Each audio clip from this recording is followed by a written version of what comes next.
Bonjour tout le monde, j'espère que vous allez très bien. Bienvenue dans cette mini-série dédiée à la maîtrise des temps de l'indicatif en français. Cette série se compose de 3 vidéos. Aujourd'hui, nous allons commencer par le présent de l'indicatif et un rappel rapide des modes verbaux. Dans les prochaines vidéos, nous verrons les temps du passé, puis les temps du futur. Comprendre ces temps est essentiel pour bien s'exprimer en français à l'oral comme à l'écrit. Alors, avant de parler du présent, faisons un petit rappel des modes verbaux. En français, il existe 4 modes verbaux principaux, chacun ayant une fonction bien précise. Alors, commençons par l'indicatif. C'est le mode qui permet d'exprimer des faits réels, concrets ou véritables. Il est le plus utilisé en français au quotidien. Prenons un exemple. Marie travaille à la bibliothèque.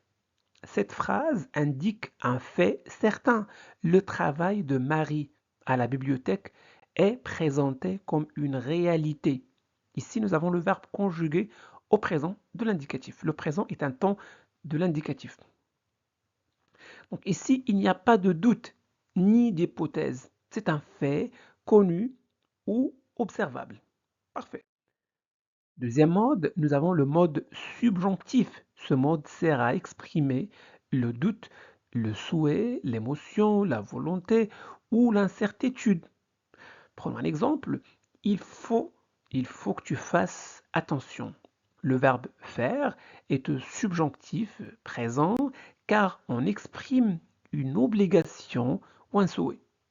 D'accord?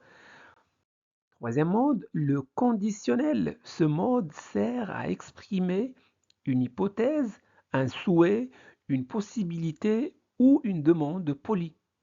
Prenons un exemple. Pourriez-vous m'aider, s'il vous plaît? Ici, pourriez est au conditionnel. C'est une formule de politesse. Le conditionnel est utilisé dans cette phrase pour adoucir la demande. Enfin, l'impératif sert à donner un ordre, un conseil ou une interdiction. Ne parle pas trop fort. Alors, c'est une interdiction exprimée à l'impératif ne parle pas. D'accord? Bon, dans cette série de 3 vidéos, nous allons nous concentrer sur le mode indicatif. C'est bon? Parfait. Alors, commençons par le présent de l'indicatif.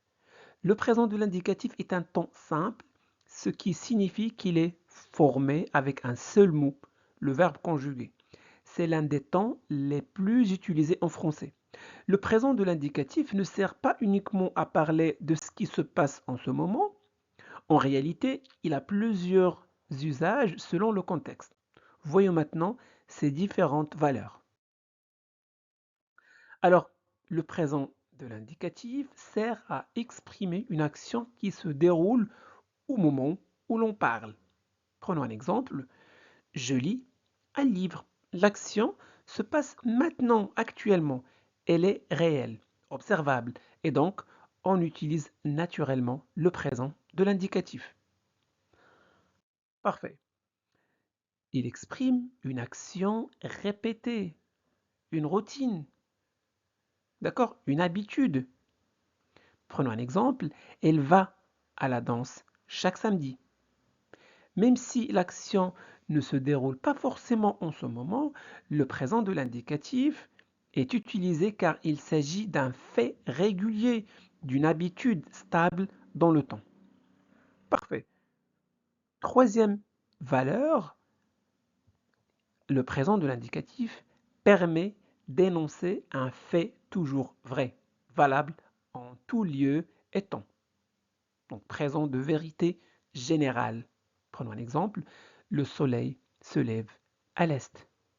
Il s'agit d'un phénomène universel et constant. Le présent de l'indicatif est donc le temps approprié pour l'exprimer. Quatrième valeur, présent de narration ou de récit. Donc on emploie le présent dans un récit au passé pour rendre l'action plus vivante, plus immédiate, comme s'il se déroulait sous nos yeux. Par exemple, le voleur entre, le présent de l'indicatif, regarde autour de lui et sort sans bruit. Même si l'histoire se passe dans le passé, le présent de narration permet de susciter l'intérêt du lecteur en donnant un effet de dynamisme au récit. Cinquième valeur, présent à valeur de futur proche. Donc le présent sert à exprimer une action qui va se dérouler dans un avenir très proche, souvent lorsque le contexte temporel est clair. Par exemple, je pars en vacances demain. Je pars en vacances demain, l'action n'a pas encore eu lieu, mais on utilise le présent pour parler du futur, car l'événement est certain et imminent. C'est bon? Maintenant que nous avons découvert les différentes valeurs du présent de l'indicatif, intéressons-nous à un autre aspect fondamental, sa formation. Voyons donc maintenant comment se forme le présent de l'indicatif. Commençons par les verbes du premier groupe. Alors pour conjuguer un verbe du premier groupe au présent de l'indicatif, c'est très simple. On supprime ER, la terminaison du verbe à l'infinitif, et on ajoute les terminaisons du présent de l'indicatif des verbes du premier groupe à ce radical. Voilà. Je chante, tu chantes, il, elle chante, nous chantons, vous chantez, il, elle chante. Très bien. Pour les verbes du deuxième groupe, on applique la même règle. On supprime IR, on obtient ce radical, d'accord, auquel on ajoute les terminaisons du présent de l'indicatif des verbes du deuxième groupe. IS, IS, IT, etc. Je finis, tu finis, il, elle finit, nous finissons, vous finissez, il, elle finissent. Parfait. Maintenant, intéressons-nous à la conjugaison de quelques verbes irréguliers très courants au présent de l'indicatif. Commençons par le verbe pouvoir. Très bien. Donc, je peux, tu peux, il, elle peut, nous pouvons, vous pouvez, ils, elles peuvent. Vouloir. Je veux, tu veux, il, elle veut, nous voulons, vous voulez, ils, elles veulent. Le verbe devoir, je dois, tu dois, il, elle doit, nous devons, vous devez, ils, elles doivent. Voir, je vois, tu vois, il, elle voit, nous voyons, vous voyez, il, elle voit. Savoir, je sais, tu sais, il, elle sait, nous savons, vous savez, ils, elles savent. Faire, je fais, tu fais, il, elle fait, nous faisons, vous faites, ils, elles font. Mettre, je mets, tu mets, il, elle met, nous mettons, vous mettez, ils, elles mettent. Boire, je bois, tu bois, il, elle boit, nous buvons, vous buvez, ils, elles boivent. Maintenant, écoutez bien ce que je vais vous dire. Tous les verbes qui se terminent par DRE se conjuguent de la même façon que le verbe vendre. Donc, mémorisez la conjugaison de vendre et appliquez-la à tous les autres verbes en DRE. Voici la conjugaison du verbe vendre. Je vends, tu vends, il, elle vend, nous vendons, vous vendez, ils, elles vendent. Mais, faites attention, il y a une exception importante.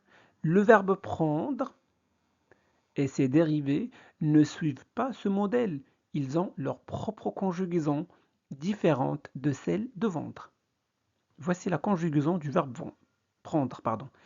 Je prends, tu prends, il, elle prend. Ne dites pas nous prendons, nous prenons. Vous prenez, ils, elles prennent. Parfait. Voilà pour cette première vidéo sur le présent de l'indicatif.